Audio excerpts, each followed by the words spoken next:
Hey, this is Omar, and today I like to chop it up real quick about Hendon Hooker and his his upside, you know, and did yesterday possibly catapult him into conversations for top prospects coming out in next year's draft, and I think so. I think so. You know what I'm saying? If he keep on the pace that he's doing, he has boundless potential. You know, yesterday I saw a guy that was poised in the pocket. The pocket was, kind of, falling a little bit, or the pressure coming, and he was poised. He wasn't really, rattled or playing scared. You know, real calm in the pocket, like very very calm. Um, and he's a lot more accurate than I thought he was. I didn't really um give him much props for the win that he had against Florida. But he had a hell of a game that game. And then what you gotta like about him is that makes a good prospect is a guy that has good games versus tougher competition. And that's what he's been doing this year. Like every time he's had a game against ranked opponents, he's kind of you know, played well. You know what I'm saying? Yesterday was the first time he threw an interception all year. And if you watch the game, he had the interception, and he had like what I can count in my head, and I might gotta look at the game again or the replay. But I saw, with the interception, he had two bad passes where he missed when he missed the guy that was wide open. And that yeah, that's awesome to see. You know what I'm saying? He's 6'4", about between I think 215 and 218.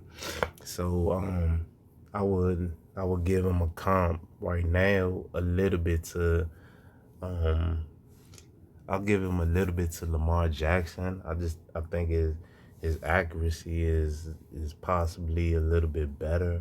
I like how he, what I'm saying, he throws the ball, the spin on it, you feel me?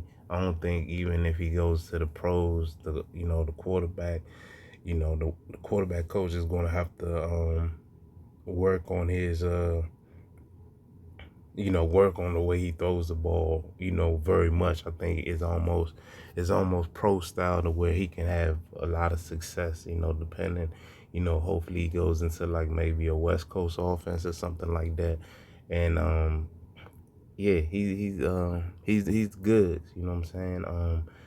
And he working with, the dudes in Tennessee, and I don't want to disrespect them, but I don't think they're on the caliber of Alabama and Georgia. You know what I'm saying? But I mean, he was finding them passes, and I'm talking about dropping the ball right in the dude's hands. Like I'm like, you seeing it in the air, and that thing just dropped right on the fingertips, and I'm like, yo, this dude, he got some great touches on his passes and shit. So, yeah, I'm even thinking, truth be told, I don't really trust Alabama and Ohio State, quarterbacks. They don't have a great track record in the pros. So, possibly, like I said, if he's like overlooked, he might fall into a situation with a team that was,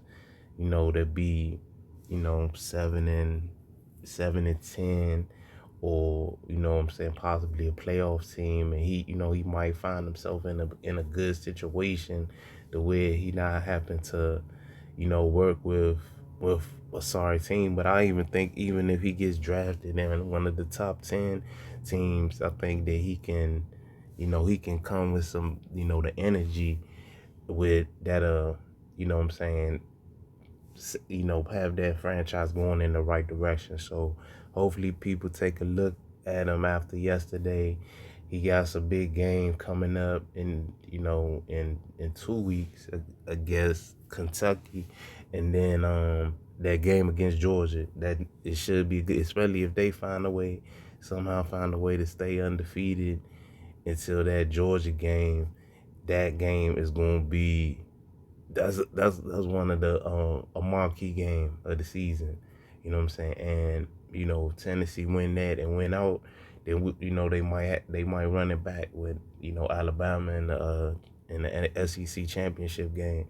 So I like like I said, I was thoroughly impressed with a lot of the things that he was doing. When he ran the ball, he's not a run first guy. You know what I'm saying? He runs the ball if, if need be, but he's not a guy that, that's his go-to and shit. He runs, what I'm saying, just, sparingly. You know what I'm saying? That's another good comp for a dude that's coming out.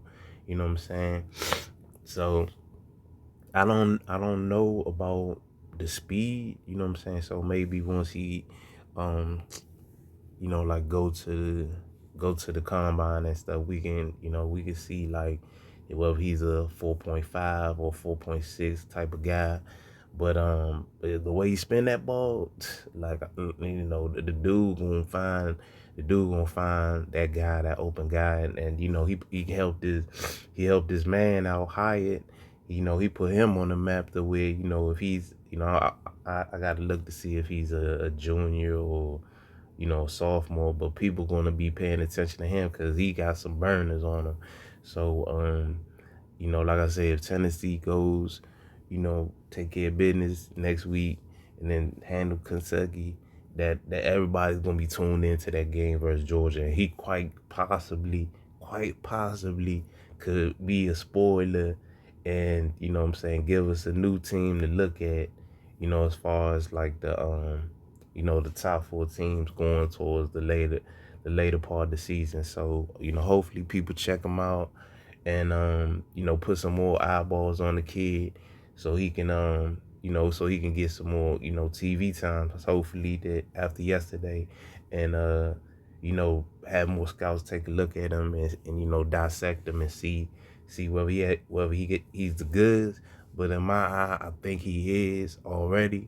You know what I'm saying? But they might put him through the process because I'm I mean, Bryce for Alabama, he cool.